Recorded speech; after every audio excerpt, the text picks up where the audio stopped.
I'm here with Jeffrey Sachs. He's the director of Columbia University's Earth Institute and SDSN, the Sustainable Development Solutions Network. Welcome to the German Development Institute. Great to be back. Yes. It's great to see you again. Yes, it's become our tradition actually to meet once a year and talk about the post-2015 agenda. But now we have the suggestions for the Sustainable Development Goals from the open working groups and group. And so I'm wondering, especially since this will come up at the General Assembly in September, are 17 goals realistic, or is it too much to handle?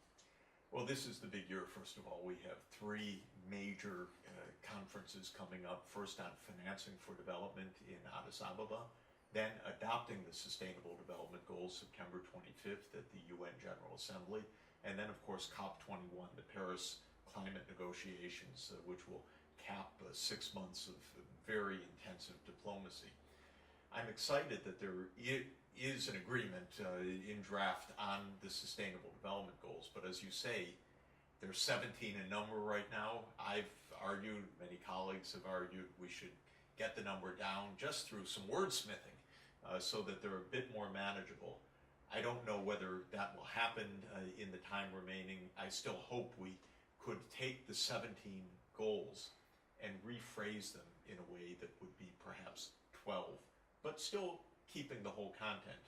If it remains 17, we're just going to have to find a way to make them usable.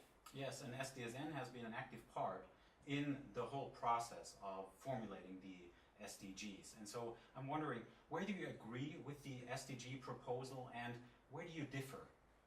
Basically, first, the Sustainable Development Solutions Network was established at the behest of and under the auspices of UN Secretary General Ban Ki-moon. And my colleagues and I have been setting up a worldwide network. We're thrilled at how strong it is in Germany, and fantastic cooperation with Germany's leading research institutions. So exciting. We're finding a tremendous resonance all over the world. People want to be engaged in this new sustainable development era. Now, we made a lot of recommendations. We said basically that the goals that the Open Working Group has come up with are good ones. But if we just change the wording a little bit, we could make them a little bit more compact and a little bit more usable. Just the word "and" could connect, say, marine ecosystems and terrestrial ecosystems into one goal. It's an example of how to take two goals, keep everything intact, but reduce the numbers slightly to make them more usable. I go around the world a lot on behalf of this network. I meet with government leaders and the cabinets of governments. They say, we want to use these. Help them to be as usable as possible, user-friendly, so that we can really incorporate the goals, the targets, and the indicators into our planning processes. This will be important for all our countries, for Germany, for the United States, and for the whole world. But I can tell you, governments are saying, please make them a little bit more usable so that we can really effectively utilize the new Sustainable Development Goals in our ongoing work programs. That's a good point. Let me follow up on that, because what should Europe, and in particular, excuse me, in particular Germany, do over the next few months to actually, and you mentioned the three conferences, to actually make 2015 a successful year?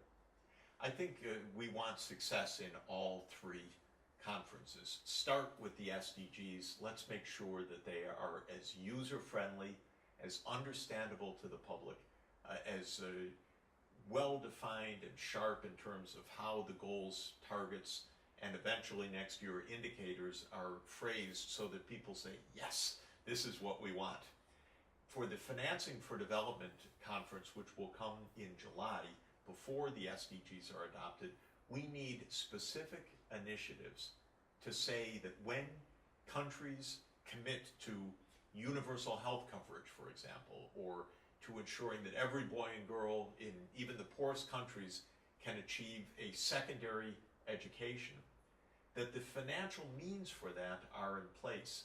So the SDSN is recommending a global fund for education as an example, so that poor countries that say, we are determined to meet the SDGs, have a place to turn that will help provide the financing to close the gaps right now so that they can scale up their education systems. Now, for Paris, at the end of the year, we also need success at the climate negotiations. And there, the goal is clear.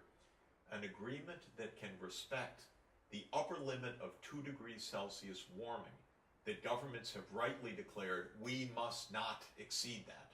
We must stay below 2 degrees C. Unfortunately, the global warming trajectory is 4 or 5 degrees Celsius or even more with some probability, and we need to decarbonize our energy systems. We need a worldwide Energiewende, and we need it to be successful to get our energy systems under control. The test for Paris will be, is the agreement strong enough, clear enough, with clear enough pathways to promote the decarbonization of the world energy system in the 30 or 40 years we have to make that great challenge achieved. And so far, we're not there yet in the negotiations. We need to make even more ambitious agreements by the time we get to Paris.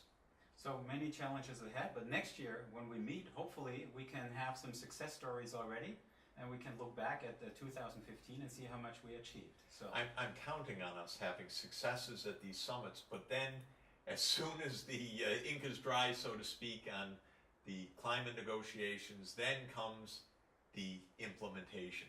The Sustainable Development Goals are for a 15-year period up to 2030.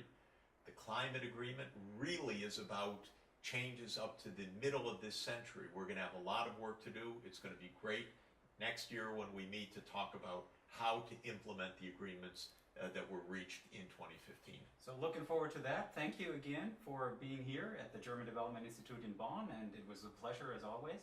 So see you next year. We'll do it. Good. Thanks. Thank you, Jeff.